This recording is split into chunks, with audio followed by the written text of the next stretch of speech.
The door to the royal chamber hung at an angle, sparks dripping from its hydraulic frame like dying stars. Queen Vishara stood motionless in the shadows, her 4 eyes locked on the child who had just screamed for help in a language no Krell should know. The human maintenance worker froze mid-step in the corridor outside, his toolbox clattering against his thigh. "Please," the child whispered again in perfect human standard, her small claws gripping the broken doorframe. "The bad ones are coming. They'll hurt Mother." Commander Zeldar's hand moved to her plasma pistol, but the Queen's tail flicked once. A command. "Wait." The human's name badge read Markuschin. He was unremarkable by human standards, lean and tired-looking, with grease stains on his coveralls and gray threading through his dark hair. He serviced the environmental systems on the lower decks, far from royal territory. He had no security clearance for this level. No reason to be here except the child's cry had reached him through the ventilation shaft he'd been repairing. "I'm sorry, little one," Marcus said carefully, his hands visible and empty. "I think you need to go back inside and—" The child's crest flared bright orange, the color of Krell fear. "The door won't close. The sensors are broken. If it stays open, the protocol fails." Marcus glanced at the damaged door, then at the armed guards flanking the entrance, their rifles aimed at his chest. He should run. Every instinct screamed it. But the child's eyes held something he recognized from another life, another war. The desperate clarity of someone who understood exactly what was coming. "What protocol?" he asked quietly. "Lockdown," the child breathed. "Mother's enemies paid someone. They're coming during the guard shift change in 4 minutes. The door should seal automatically. But it won't." Zeldar's translator chirped as she spoke in rapid Krell. "Child, step away from the alien. This is a security breach. He can fix it." The child didn't move. "Humans can fix anything. Everyone says so." The Queen finally spoke, her voice like wine through canyon stones. "Why do you speak their language, daughter?" The child's crest dimmed. "I listen to the education broadcasts. From Earth. I wanted to understand why the Council fears them." Marcus kept his hands steady. He'd been in worse situations. "Not many, but some." "Ma'am, I don't know what's happening here, but if that door's supposed to lock and it won't, you've got a problem. I can see the hydraulic line's been cut from here. Clean slice. That's not accidental damage. You understand our systems?" Zeldar demanded. "Hydraulics are hydraulics. Pressure, valves, fail-safes. I've worked on 17 different species systems in 8 years here. The principles don't change much." He paused. "But I need to get closer to assess it properly." The Queen's tail moved again. The guards lowered their weapons fractionally. 3 minutes, the child whispered. Marcus made his decision. He'd made worse ones. He walked forward slowly, toolbox in hand, ignoring the way every weapon tracked his movement. The child stepped aside, her small hand brushing against his arm as he passed. Up close, he could see she was trembling. The door's control panel was a mess. Someone had known exactly which circuits to fry, which lines to sever. Professional work. He pulled out his portable scanner and ran it over the damage. "This is bad," he muttered. "The main hydraulic line's been cut, but they also shorted out the backup electric motor and corrupted the manual override protocol. Whoever did this wanted to make sure it stayed open." He looked back at the Queen. "How much time do I have?" 2 minutes until shift change," Zeldar said, her voice tight. "Unknown time until hostile contact." Marcus's hands moved without conscious thought, muscle memory from 1,000 repairs taking over. He bypassed the corrupted circuits, rerouted power through his portable battery, and jury-rigged a pressure seal using parts from his toolbox and strips of polymer binding tape. "This won't hold against a military assault," he said, "but it'll lock and it'll buy you time." 1 minute, the child said. The Queen moved forward, her presence suddenly filling the space. "Why help us, human? Your people and mine are not allies." Marcus didn't look up from his work. Kid asked nicely. That's all? That's enough. He twisted the final connection into place and hit the manual override. The door shuddered, hydraulics wheezing, then slowly began to grind shut. Go. Now. The child darted back inside. The Queen studied Marcus for one long moment, her 4 eyes reflecting the corridor lights like ancient coins. You've chosen a side in a conflict you don't understand, she said. Wouldn't be the first time, ma'am. The door sealed with a heavy thud just as shouts erupted from the far end of the corridor. Zeldar grabbed Marcus by the shoulder and yanked him behind a support pillar as plasma fire scorched the air where he'd been standing. For Krell, an unmarked armor charged forward, weapons blazing. They weren't aiming to disable. They were aiming to kill anyone who might stand between them and the royal chamber. Marcus pressed himself against the pillar, his heart hammering. He wasn't a soldier anymore. Hadn't been for 15 years. But some training never left you, and he found himself counting shots, calculating angles, noting that the attackers were advancing in a sloppy formation that meant they were mercenaries, not military. Zeldar returned fire with mechanical precision, dropping one attacker and driving the others to cover. But she was alone, and there were 3 of them, and Marcus could see the calculation in her eyes. She couldn't hold them and protect him. The ventilation shaft, Marcus said quietly. 30 meters behind us. I can reach it. They'll shoot you in the back. Not if you keep them busy for 5 seconds. She looked at him, and something like respect flickered across her reptilian features. Go. Marcus ran. Plasma bolts seared past him, close enough to feel the heat through his coveralls. He dove for the shaft opening, his toolbox clattering ahead of him, and scrambled into the darkness just as the wall behind him exploded in molten metal. He crawled fast, ignoring the burn in his lungs, until the sounds of combat faded behind him. Then he stopped, breathing hard in the recycled air, and realized his hands were shaking. A child had asked for help. That was all. Just a child who'd learned his language because she was curious, who'd called out in desperation because she'd heard humans could fix things. And now he was in the middle of an assassination attempt on an alien queen. Marcus closed his eyes and laughed quietly in the darkness, the sound bitter and familiar. Some things never changed. Some people never learned to walk away. He pulled out his comm unit and stared at it. He could call station security, report what he'd seen, let them handle it. That was the smart move. The safe move. Instead, he accessed the station's maintenance network and pulled up the schematics for the royal sector. If someone had sabotaged one door, they'd sabotaged others.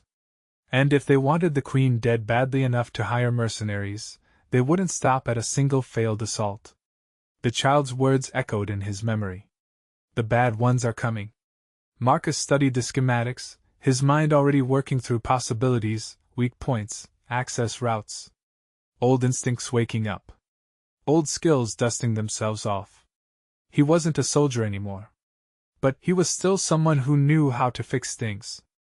And right now, that door wasn't the only thing that needed fixing.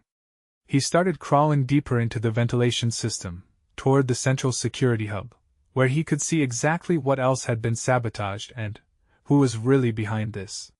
His toolbox scraped against the metal shaft, a quiet rhythm in the darkness. The Queen's question haunted him. Why help us? Because a child had asked? Because the fear in her eyes was universal. Because 15 years ago, someone had helped him when they didn't have to, and he'd sworn that if he ever got the chance, he'd pay it forward. Even if it killed him. Marcus reached a junction point and paused, checking his scanner. The security hub was 200 meters ahead, past 3 more ventilation sections and through a narrow crawl space that would be tight even for his lean frame. Voices drifted up through a nearby grate. More mercenaries, speaking in Krell trade tongue about the failed assault, about contingency plans, about how the Queen would have to emerge eventually. Marcus memorized their positions and kept moving. The station's ventilation system was a maze, but he mapped every centimeter of it over 8 years of maintenance work. He knew shortcuts the designers had forgotten, access points that didn't exist on official schematics. He'd been invisible for 15 years, just another technician in the background, and now that invisibility was going to save lives. Or get him killed. Either way, he wasn't stopping. Not while that child's voice still echoed in his head, speaking his language, asking for help in perfect human standard. Not while there was still something he could fix.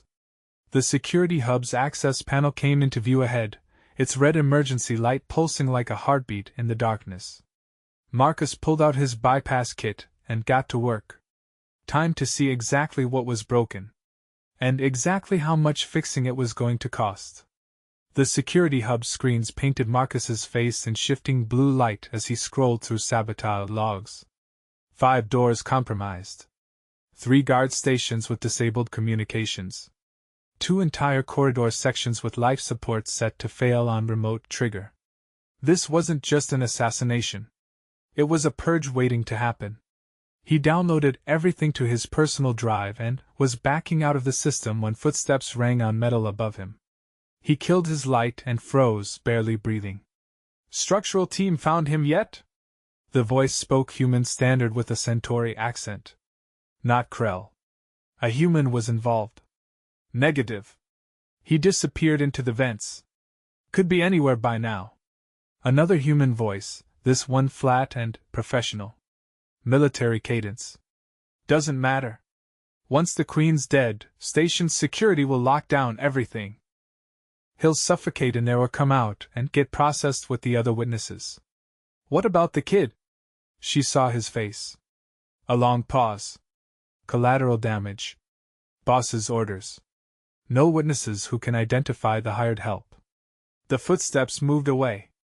Marcus waited until silence returned, then waited 5 minutes more. His jaw ached from clenching it. They were going to kill the child. Not because she was a threat, but because she'd seen a human helping her mother. Because she was a loose end. He thought about his apartment on the lower levels, his quiet life, his policy of keeping his head down, and his record clean. 15 years of staying invisible, staying safe. He thought about the girl's small hand brushing his arm, her whispered, "Please," in his language. Marcus started moving again, but not toward an exit. Toward the Royal Sector's central power distribution node. If he was going to fix this properly, he needed to understand the full scope of the problem. And then, he needed to break some things before he could fix them. The power node was unguarded, which meant either the conspirators were overconfident, or they had more people on their payroll than he thought. He accessed the control panel and started tracing the sabotaged systems. The pattern became clear quickly. Everything was designed to isolate the royal family, cut off their escape routes, and ensure that when the final assault came, it would be overwhelming and absolute. Professional work. Military-grade planning. But they'd made one mistake. They'd assumed the station's maintenance systems were too low priority to matter. That a lone technician couldn't affect their carefully orchestrated operation. Marcus smiled in the darkness. It wasn't a pleasant expression. He pulled up the environmental controls and started making changes. Small ones. Subtle. Temperature fluctuations in the mercenary staging areas. Oxygen levels dropping by 2%. Nothing life-threatening, nothing that would trigger alarms, but enough to make people uncomfortable, distracted, slower to react. Then, he accessed the lighting systems and programmed a cascade failure pattern that would plunge specific corridors into darkness on his command. Emergency lights would still function, but the main illumination would die, and in those crucial seconds of confusion, advantages would shift. He was 3 layers deep into the security grid when he heard it. A soft sound, barely audible over the hum of machinery. Someone else was in the maintenance shaft. Marcus killed his screen and drew the only weapon he had, a plasma torch designed for cutting metal. Not much, but it could blind someone or burn through flesh if he got desperate. The sound came closer. Measured. Careful. Someone who knew how to move quietly in confined spaces. Marcus Chin. The Queen's voice, barely above a whisper. I know you're here. Your access codes triggered my personal security alert. He didn't move. Didn't speak. I'm alone, she continued. I came through the royal family's private maintenance route. The one that's not on official schematics. The one I suspect you discovered years ago during a repair and never reported. That was true. He'd found it while fixing a coolant leak, had noted it in his personal files but kept it off official records. A good technician always kept a few secrets. You have a choice to make, the Queen said. You can run, disappear into these shafts, probably survive until station security locks everything down. Or you can tell me what you found and help me protect my daughter. Marcus weighed his options. Weighed the chances she was lying, that this was a trap, that everything about this situation was wrong and getting worse. Then, he thought about the mercenary saying, collateral damage, when discussing a child. He turned on his light. The Queen crouched 10 meters away, her royal armor replaced with simple dark clothing, her weapons holstered but accessible. Her 4 eyes reflected his light like a predator's. They're going to kill her, Marcus said. Your daughter. Not because she's a threat. Because she saw my face. Something dangerous moved through the Queen's expression. Explain. He told her everything. The sabotage logs, the human voices, the systematic isolation of the royal sector, the planned purge. She listened without interrupting, her tail absolutely still. When he finished, she was quiet for a long moment. You've already begun countermeasures, she finally said. The environmental adjustments.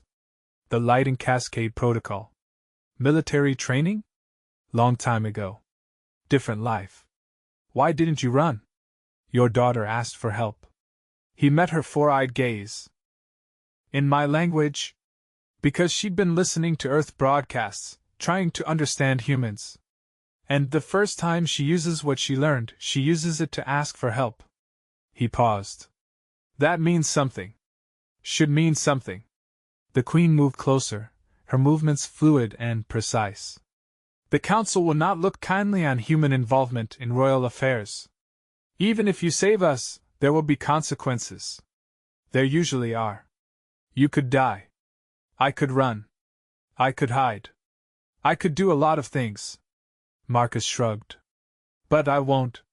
So we can waste time talking about it, or we can figure out how to keep your daughter alive.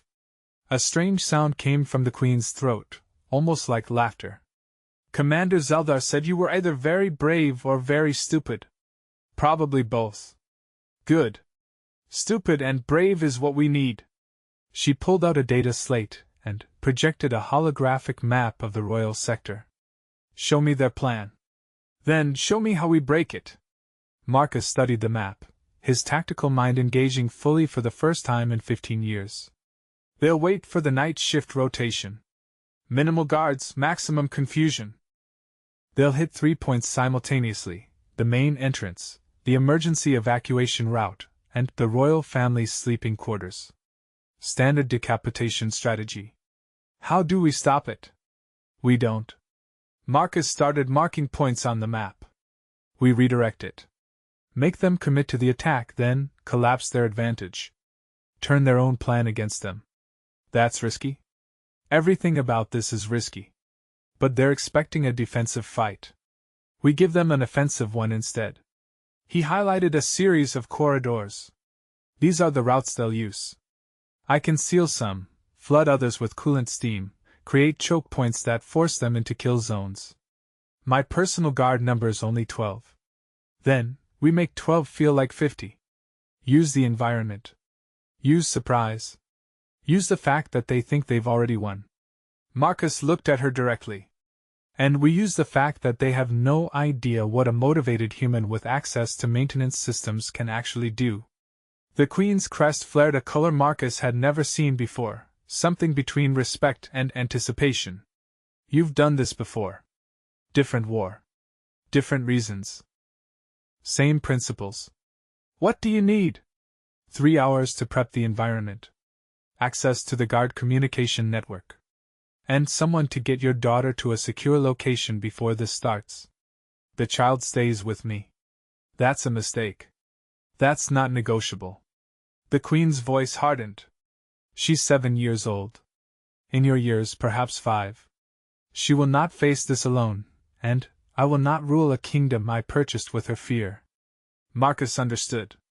He didn't agree, but he understood. Then, we need to expand the safe zone. Create a defensive position that can withstand a sustained assault. They worked through the night cycle, the Queen's tactical knowledge combining with Marcus's understanding of the station's infrastructure. She knew warfare, grand strategy, the psychology of command. He knew pipes and circuits and 1,000 ways to make machines do things their designers never intended. By the time false dawn approached on the station's lighting cycle, they had a plan.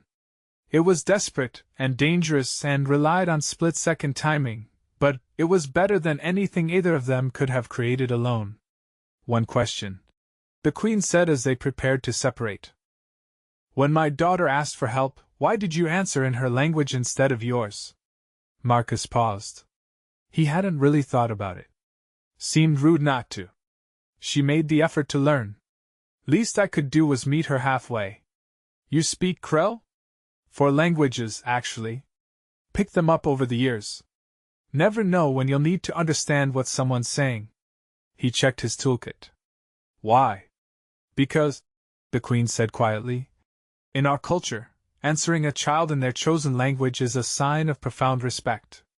It means you acknowledge their growth, their effort to bridge understanding. It's what a mentor does. What a guardian does. I just fixed a door. You did much more than that, Marcus Chin. And you will do more still before this is over. She moved toward the junction that would take her back to the royal sector. When this is done, assuming we survive, I will explain to the council exactly what happened here. The consequences will likely be severe. For you or for me? Both. But I am a queen. I choose my consequences. You, however, still have a choice. You can disappear now, and I'll tell no one of your involvement. Marcus thought about it for maybe half a second. Your daughter speaks human standard because she wanted to understand why the council fears us. I think she deserves a better answer than violence and politics. And what answer would you give her? That humans are just people. We fix things when they're broken. We help when someone asks. We're not as scary as everyone thinks. He smiled. Well, most of us aren't. The Queen studied him with all 4 eyes. You're a strange creature, Marcus Chin. So I've been told. She disappeared into the darkness, leaving Marcus alone with 3 hours to prepare and a growing certainty that none of this was going to go according to plan. It never did. He started with the environmental systems, programming sequences that would activate on his command. Then, the lighting grids, the pressure doors, the emergency bulkheads. Every system became a potential weapon, every corridor a possible trap. 2 hours in, he intercepted a comm signal.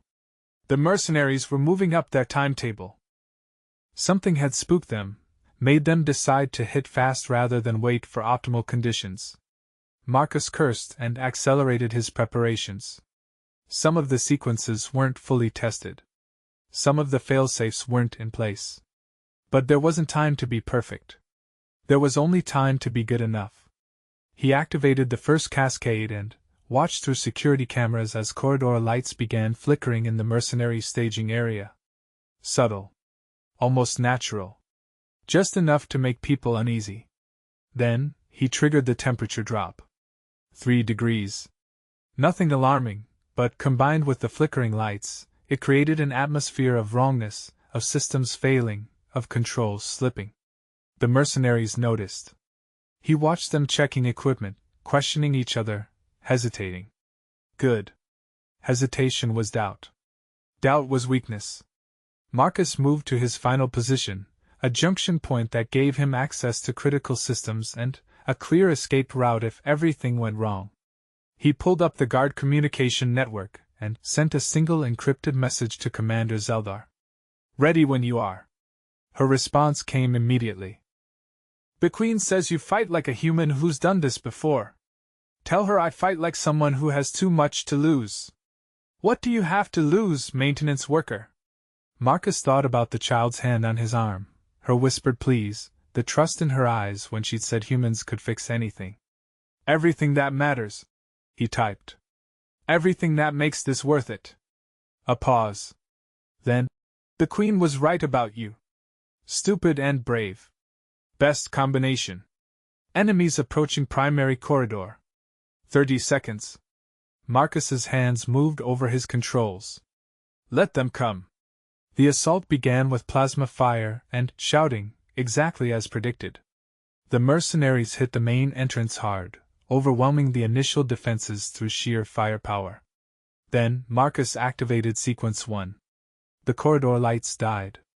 Emergency lights kicked in, but they flickered, unreliable, creating strobing shadows that made targeting impossible. Sequence 2. Coolant steam vented from overhead pipes, not enough to harm but enough to obscure vision, to make every shadow a potential threat. Sequence 3.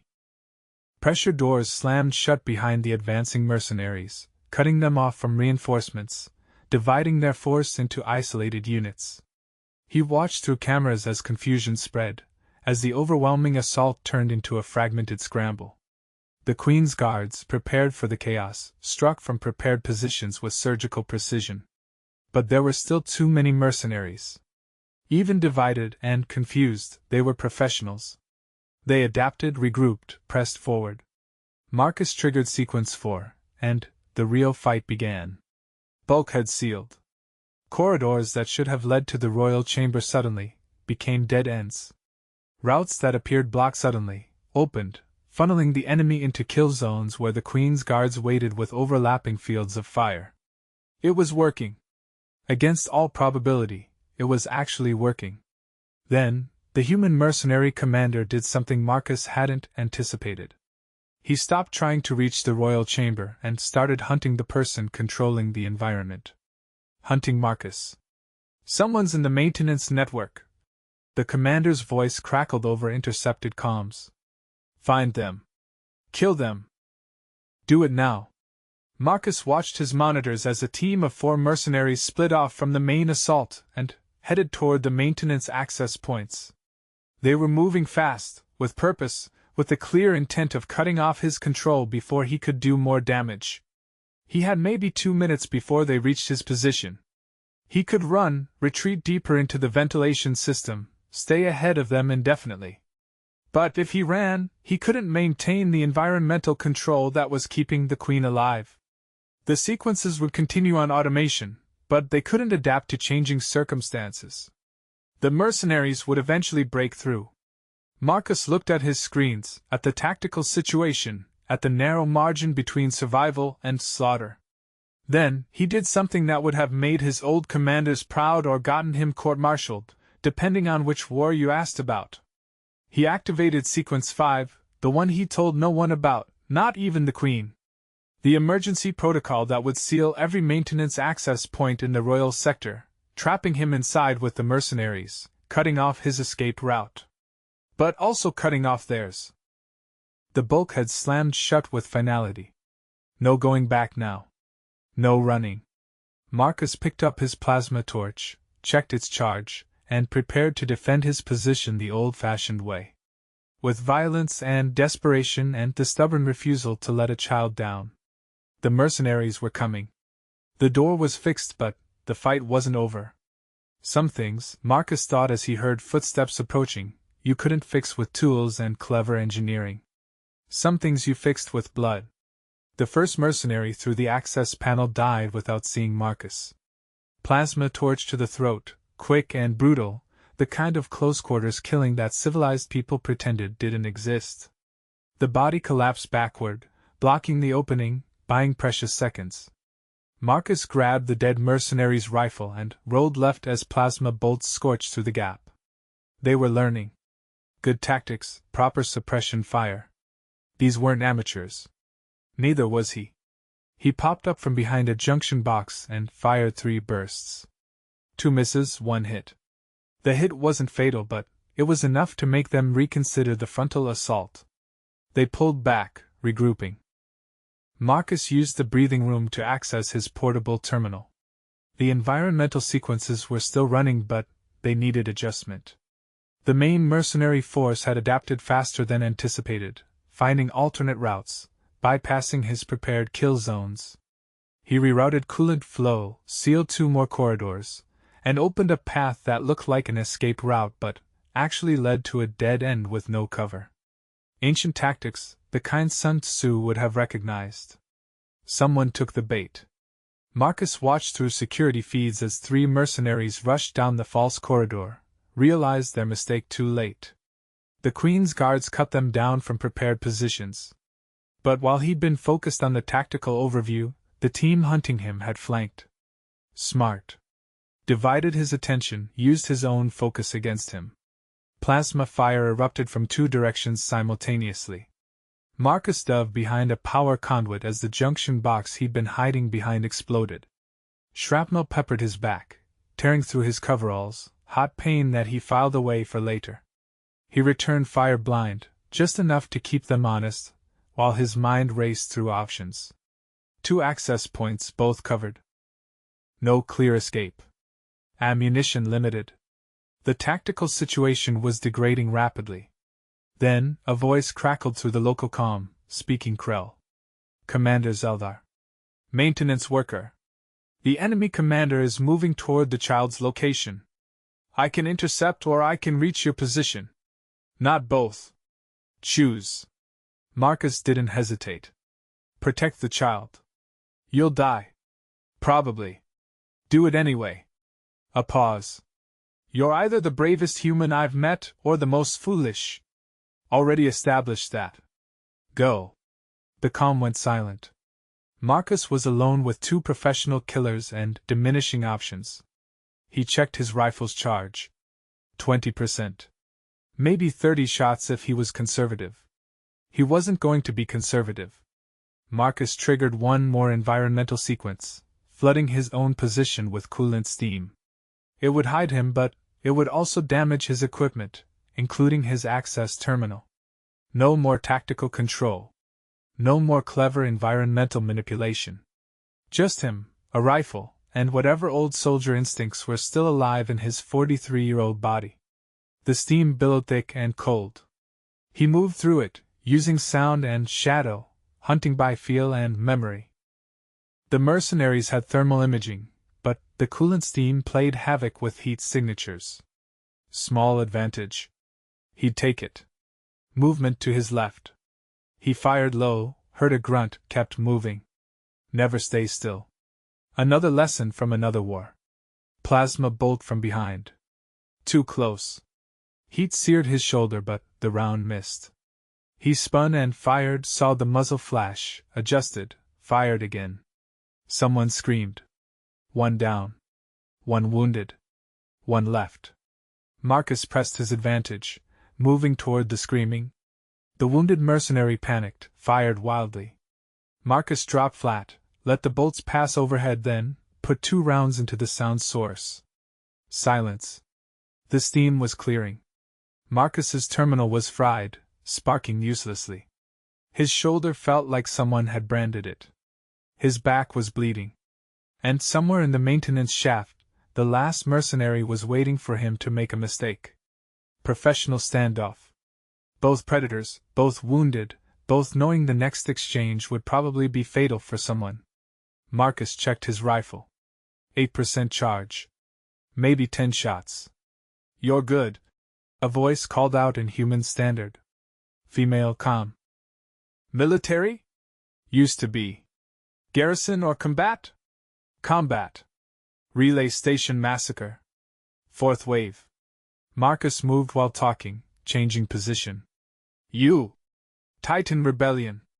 3rd Assault Division. She was moving too, circling. Bad business, this. Killing for politics. Then why do it? Money. Same reason anyone does anything in this station. She paused. That kid really speak human standard? Perfect accent. Self-taught. A soft laugh. Figures. We're killing each other over nothing. Over rich aliens playing power games. Could stop, Marcus suggested. Walk away. Can't. Contract. Besides, you killed 3 of mine. They were trying to kill me. Fair point. Another pause. You know how this ends, right? You're trapped. Even if you kill me, the main force will breach eventually. You die here. Probably. Marcus spotted her shadow, angled wrong, too far left. Decoy. The real attack would come from the right. But I'll have fixed what needed fixing. A door? You're dying for a door? For a kid who asked for help. Silence. Longer this time. Marcus waited, rifle trained on the right-hand access point, muscles screaming from tension. You really believe that matters? The mercenary finally asked. Has to matter. Otherwise, what's the point of anything? The point is survival. Credits. Getting to tomorrow. That's existing. Not living. Philosophical nonsense. Maybe. Marcus saw the motion, fractional, right where he'd predicted. But I'm the one with peace of mind. He fired first. 3 rounds. Center mass. The mercenary's return shot went wide, her aim spoiled by surprise and impact. She fell hard, rifle clattering away. Marcus approached carefully, weapon ready. She was still alive, barely, blood pooling beneath her. Didn't think you'd see it, she gasped. Combat teaches you to see everything. He knelt beside her, checked her wounds. Fatal. Nothing he could do even if he wanted to. The kid. She coughed blood. She's really just curious? About humans? Yeah. A strange expression crossed her face. My daughter used to ask questions like that. Before. She didn't finish. Marcus understood. Everyone had a story. Everyone had reasons. It didn't make the violence more palatable, just more tragic. I'll tell the Queen, he said quietly. You fought well. Tell her. Another cough. Tell her the human commander wants the kid dead personally. Trophy. Proof humans can't be trusted near royalty. Her eyes focused on him. Stop him. I will. Good. Her breathing rattled. Maybe you're right, maybe it does matter, helping kids who ask. She died before finishing the thought. Marcus closed her eyes and stood, his body protesting every movement. The maintenance shaft was quiet now. His terminal was destroyed. His rifle was at 3% charge. And somewhere in the royal sector, a human commander was hunting a child for political advantage. He activated his emergency comm, the one that connected directly to station security. Broke his cover, destroyed his anonymity, but none of that mattered anymore. This is Marcus Chen, Maintenance Division. I'm in the Royal Sector Maintenance Shaft. There's an ongoing assault on the Queen. I'm transmitting coordinates and all data I collected on the sabotage. Static then, a shocked voice. Chun? What are you? How did you? No time. The assault is being led by human mercenaries. Primary target is the royal child. They want a human killed to prove we're threats. He was moving while talking, heading toward the royal chamber through routes only he knew. I'm wounded but mobile. Estimate 5 to 7 attackers still operational. Queen's personal guard is engaged but outnumbered. Chun, station security is locked down. We can't reach your position for at least 10 minutes, then, I hold for 10 minutes. You're one maintenance worker. I'm a lot more than that today. Marcus killed the connection. His rifle died completely 2 corridors from the royal chamber. He dropped it and kept moving, pulling his plasma torch and a handful of emergency tools. Not much, but enough to improvise. The sounds of combat grew louder. Plasma fire, shouting in Krell and human standard, the distinctive whine of shield generators failing. Marcus reached a ventilation grate overlooking the royal chamber and stopped, assessing. The Queen fought like something out of legend, her movements fluid and lethal, 2 curved blades in her hands that wove patterns of death. Commander Zeldar guarded her left flank, methodical and precise. 4 other guards formed a defensive perimeter. Against them, 3 remaining mercenaries pressed hard, using superior firepower and tactical grenades. And behind them, coordinating the assault with cold professionalism, was the human commander the dead mercenary had warned about. He was going for the child. The little girl huddled behind her mother's throne, terror in her eyes but no sound escaping her throat. Brave. Smart. Everything a child shouldn't have to be. Marcus made his decision. He couldn't fight. Couldn't shoot. Could barely stand. But he could still fix things. He ripped the ventilation grate free and dropped into the chamber, landing badly, his injured shoulder screaming. Everyone turned, weapons swinging toward the new threat. "Marcus Chin!" the Queen shouted. "What? Kid needs evacuation! Now!" Marcus stumbled toward the throne, putting himself between the mercenaries and the child. "I can hold 30 seconds. Maybe." The human commander laughed. "You? Hold us? You're unarmed and bleeding out. Don't need to win. Just need to buy time." Marcus activated his plasma torch, the blue flame casting harsh shadows. "And I'm real good at buying time." The commander raised his rifle. "Die stupid then, Dot." The first shot took Marcus in the chest. The second missed as the Queen moved, impossibly fast, her blade taking the commander's arm off at the elbow. His scream was brief before her second blade found his throat. The remaining mercenaries broke. Ran. Zeldar cut them down before they reached the door. Marcus hit the ground hard, the world spinning. Voices surrounded him, urgent, speaking languages he couldn't process. Small hands grabbed his, surprisingly strong. "Please don't die," the child whispered in human standard. "You fixed the door. You can fix this too. Kid." Marcus coughed, tasted blood. "Some things can't be fixed. But you tried. You helped when I asked? That matters." Tears ran down her scaled cheeks. "Mother, help him. Please." The Queen knelt beside him, her 4 eyes intense. "Marcus Chin. Stay conscious. Medical is coming." "Protected her?" he asked. "She's safe. Because of you." "Good, that's good." His vision was narrowing. "Tell her, humans aren't so scary, just people who fix things." "You'll tell her yourself." Marcus wanted to believe that. Wanted to think he'd survive this, see tomorrow, maybe even explain to the child why he'd done any of this. But he'd been shot before. Knew what this felt like. Knew where this was going. "Your Majesty," he managed. "Treaty between our people, maybe worth reconsidering. Because of one maintenance worker who fixed the door? Because of one kid who asked for help, in my language." He smiled, blood on his teeth. "Bridge worth building." Stationed security burst through the door, medics close behind. The Queen stood commanding, directing them with absolute authority. They swarmed Marcus, their hands professional and quick. The child's face hovered above him, tears flowing freely. "Thank you," she whispered. "Thank you for answering." Marcus tried to respond, but the darkness was closing in, warm and final. His last thought was that he hoped she'd keep learning languages, keep asking questions, keep being curious about the universe. Keep being the bridge her mother's generation had failed to build. Then, there was nothing. Marcus woke to white light and the smell of antiseptic. His first thought was that death smelled surprisingly medical. His second was that his shoulder hurt too much for this to be the afterlife. "He's conscious." Zeldar's voice, somewhere to his left. "Should he be?" "The doctor said 3 days minimum." A different Krell voice, male, unfamiliar. "Humans are resilient."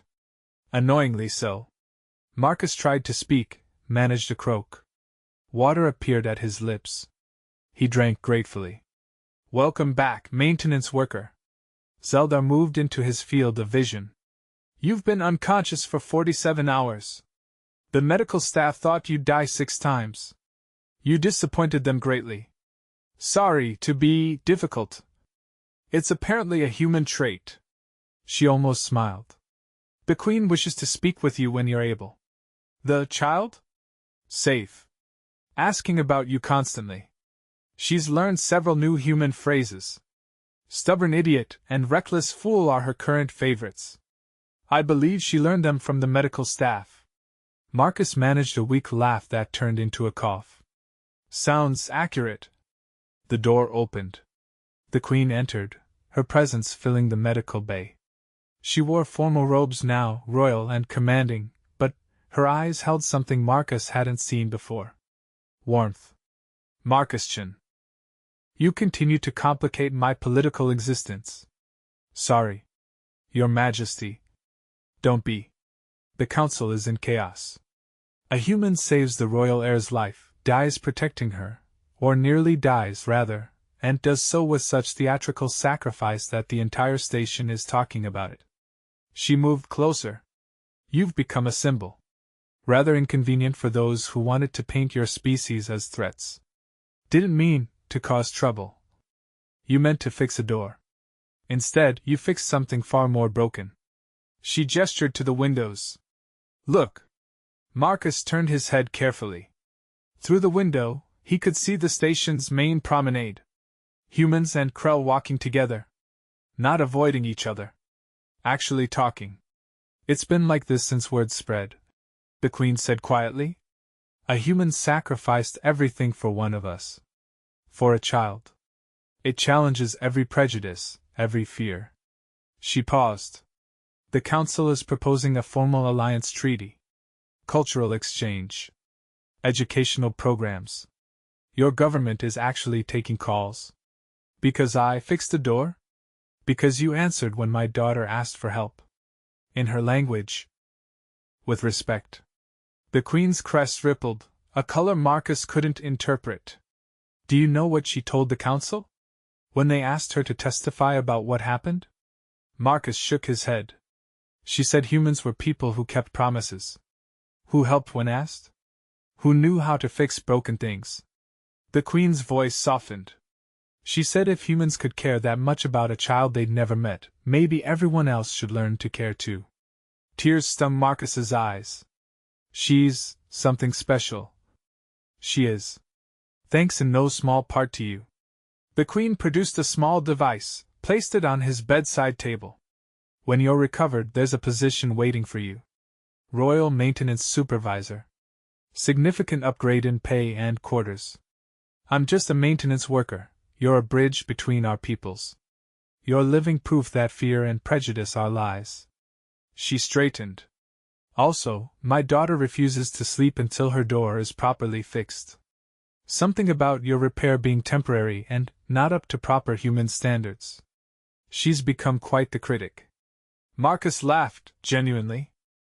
She's not wrong. Then you'll fix it properly? If I survive the medical staff's disappointment, yes. Good. The Queen moved toward the door, paused. Marcus Chen. You asked me once why we feared your people. I'll answer now. We feared you because we didn't understand that your greatest strength isn't your technology or your military. It's your refusal to ignore someone asking for help. Even when helping costs everything. She left before he could respond. Zelda remained. She left out the part where the council is terrified of you. Me? A single maintenance worker rewrote decades of diplomatic policy in 3 hours using nothing but ventilation shafts and stubborn refusal to die. Half the council thinks you're a military intelligence operative. The other half thinks you're insane. She paused. They're all wrong, aren't they? I just fix things. Yes. You do. Zeldar stood. Rest. Heal. The child will visit tomorrow. She's practicing a speech. In human standard. About proper maintenance protocols. A rare smile. You've created a monster. Marcus was left alone with his thoughts, his pain, and the view of the promenade where humans and Krell walked together. He thought about a door that wouldn't close, a child who'd asked for help, a dead mercenary who'd once had a daughter who asked questions.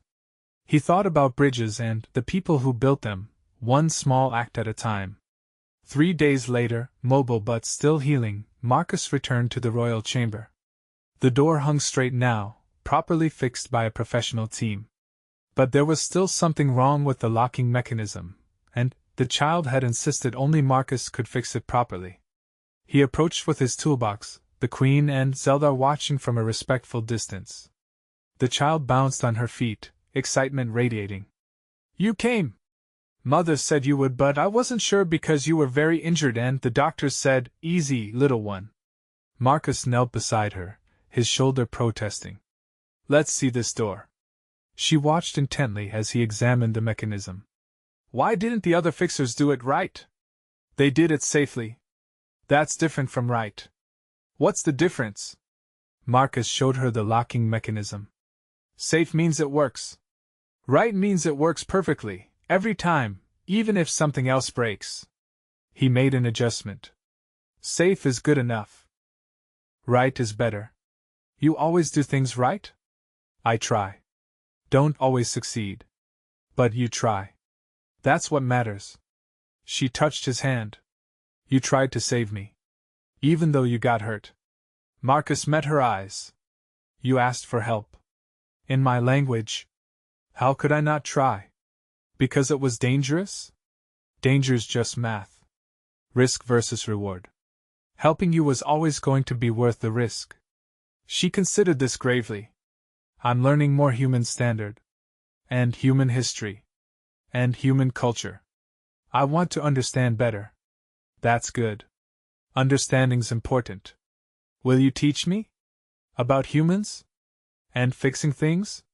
Marcus glanced at the Queen. She nodded, barely perceptible. "Yeah," he said. "I can do that." The child's crest flared bright gold, Krell joy. "Good. Because I have many questions. Like why humans put sugar in drinks that are supposed to be healthy, and why you have so many words for love, and why you organize your tools by function instead of frequency of use, and one question at a time." Marcus laughed. "Let me fix this door first." He worked while she chattered, asking about Earth and maintenance protocols and whether humans really ate cheese on everything. The Queen watched from her throne, Zeldar beside her, and Marcus knew that something fundamental had shifted. A door had been broken. He'd fixed it. And in doing so, had fixed something much larger, much more important. When he finished, the door locked smoothly, perfectly. The child tested it 3 times, declared it properly human level, and hugged him with surprising strength. Marcus stood, toolbox in hand, and looked at the Queen. "Anything else need fixing, Your Majesty?" She smiled. "Always. But I suspect you already know that." He did. The universe was full of broken things. Doors and systems and relationships between species. Fear and prejudice and the walls people built to protect themselves from each other. But Marcus had learned something important in that maintenance shaft, bleeding and fighting and refusing to let a child down. Sometimes you didn't need grand speeches or perfect diplomacy. Sometimes you just needed someone willing to fix what was broken, one piece at a time, because someone had asked for help. And sometimes that was enough to change everything. Marcus Chen returned to his duties the next day, Royal Maintenance Supervisor, Bridge Builder, the human who'd fixed the door and accidentally fixed much more.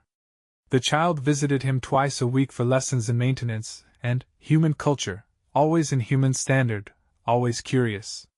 The Council's alliance treaty passed 3 months later. Cultural exchange programs began.